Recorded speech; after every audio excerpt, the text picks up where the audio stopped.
आम्ही दिलेलं आश्वासन पाळू हेच सांगितलेलं आहे। पण आता लगेच त्यांच्या खात्यात पैसे देणं गरजेचं आहे। त्यांच्या खात्यात पैसे दिले पाहिजे त्याची सगळी तरतूद आम्ही केलेली आहे आणि ते पैसे आता त्यामध्ये जाणं सुरू झालेलं आहे। जवळपास आज आम्ही अंदाज घेतला तर जवळपास 8,500 कोटी रुपये रिलीज झाले आहेत। त्यातले 6,000 कोटी प्रत्यक्ष खात्यामध्ये गेले आहेत आणि पुढच्या 2 दिवसात उरलेले पैसे जाणार आहेत। अजून 11,000 कोटी रुपये हे काल आम्ही जे कॅबिनेटला परवा मान्य केले तेही आता येत्या 2 ते 3 दिवसात रिलीज होणार आहेत आणि तेही खात्यामध्ये जातील आणि अजून 1,500 कोटीची आम्ही प्रोव्हिजन केलेली आहे।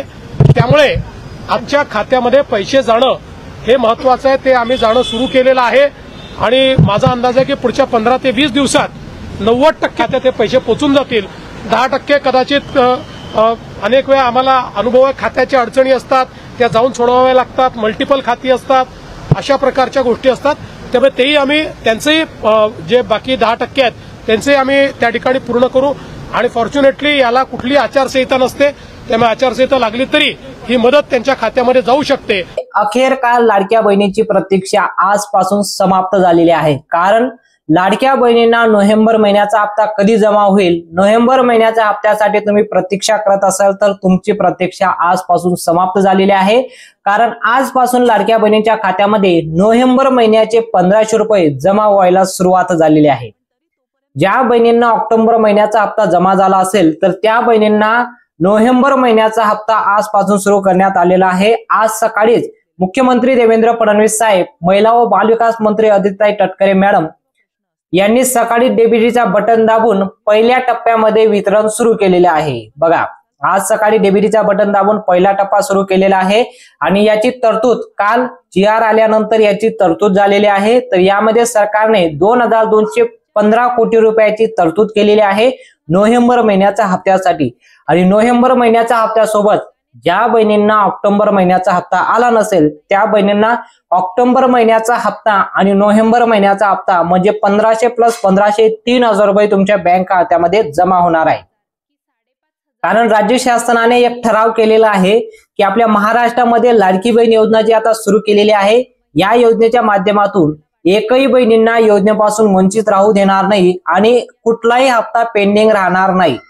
यासाठी तरतूद काय झालेली आहे की ऑक्टोबर महिन्याचा हप्ता सर्व बहिणींना जमा होणार आहे। ज्या बहिणींची केवायसी झाली असेल, ज्या बहिणींची केवायसी झाली नसेल तर ऑक्टोबर महिन्याचा हप्त्यासाठी केवायसीची आवश्यकता नाही, सर्व बहिणींना हप्ता जमा होणार आहे। पण नोव्हेंबरच्या हप्त्यासाठी केवायसीची आवश्यकता आहे।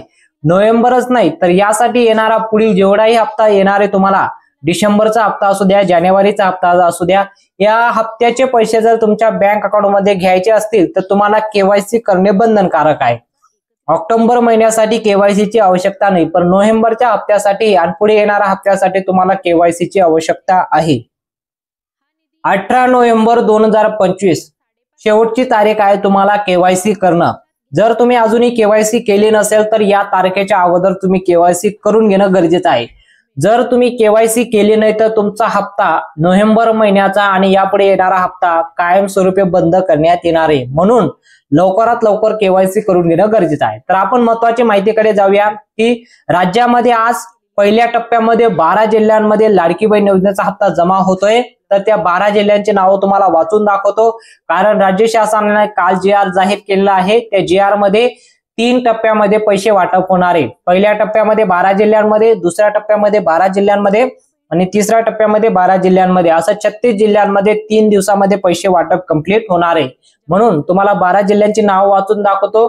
तुम्ही जर या जिल्ह्यांपैकी राहत असाल तर तुम्हाला आजच सकाळी हप्ता जमा झाला असेल, तुम्ही तुमच्या मोबाईलवर चेक करू शकता किंवा बँकेत जाऊन तुम्ही एकदा खात्रीशीर चेक करून घेणं गरजेचं आहे। आणि महत्त्वाची माहिती आपण पाहूया की राज्यामध्ये 3 टप्प्यामध्ये आजपासून सुरुवात झालेली आहे लाडकी बहीण योजनेच्या नोव्हेंबर महिन्याच्या हप्त्यासाठी।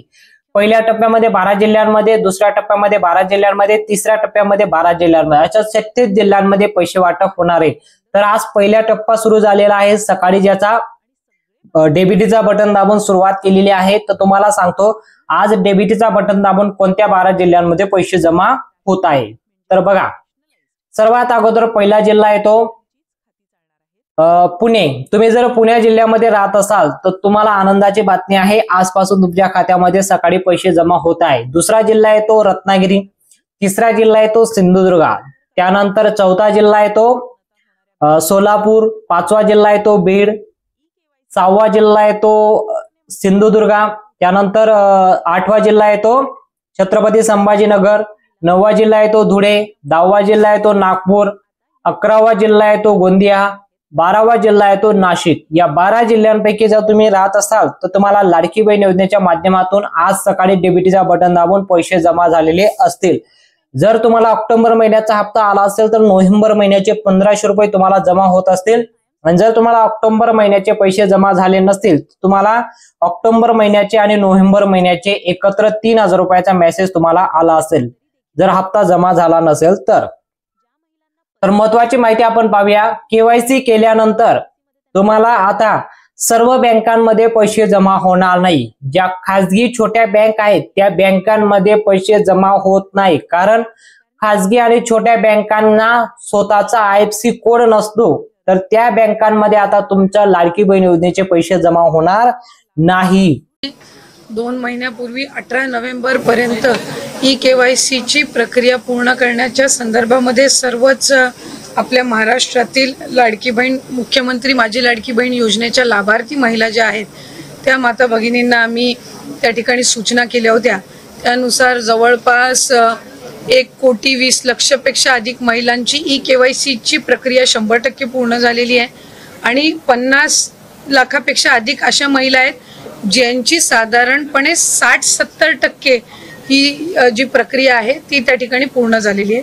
मधल्या कालावधीमध्ये अतिवृष्टी असेल, पूर परिस्थिती असेल, KYC साठी त्या ठिकाणी अधिकची मुदतीतून त्यांना KYC ची प्रक्रिया पूर्ण करता येईल। या व्यतिरिक्त ज्यांचे पतीचं निधन झालेलं आहे, वडिलांचंही निधन झालेलं आहे, अशांकडे जे सर्टिफिकेट नाही आहेत, म्हणजे अशांकडे त्यांचे जे डॉक्युमेंट्स नाही आहेत, त्यांचं डेथ सर्टिफिकेट असेल किंवा डिवोर्सचे न्यायालयांच्या जे काही डिवोर्सचे सर्टिफिकेट्स असतात, अवकाळी पाऊस असेल, म्हणजे मे महिन्याच्या पहिल्या आठवड्यामध्ये जो पाऊस सुरू झालेला आहे तो साधारणपर्यंत जवळपास 5 ते 10 नोव्हेंबर पर्यंत पाऊस सुरू होता। बऱ्याचशा ठिकाणी पुराची परिस्थिती सुद्धा होती, अतिवृष्टी सुद्धा झाली, आणि त्या ठिकाणी महिलांचे काही असणारे जे कागदपत्र असतात, काही दाखले असतात, तर ते त्यांना म्हणजे पुराच्या परिस्थितीमध्ये सुद्धा तिथं काही भरपूरशा लाभार्थ्यांनी गमावलेले आहेत। त्या दृष्टिकोनातून आणि त्याचबरोबर ज्या विधवा महिला आहेत किंवा ज्या एकल महिला आहेत, म्हणजे ज्यांचे वडील वारलेले आहेत पण डिवोर्स झालेला आहे किंवा अशा पद्धतीच्या ज्या काही बाबी आहेत, तर त्याच्यामध्ये विनंती होती, सूचना होती। मधल्या कालावधीमध्ये आदरणीय मुख्यमंत्री देवेंद्र फडणवीस साहेब, दोन्ही उपमुख्यमंत्री शिंदे साहेब आणि आदरणीय दादांच्याकडे सुद्धा त्या संदर्भातली चर्चा करण्यात आली, आणि 31 डिसेंबर पर्यंत आपण KYC करण्याची मुदत ही वाढवत आहोत।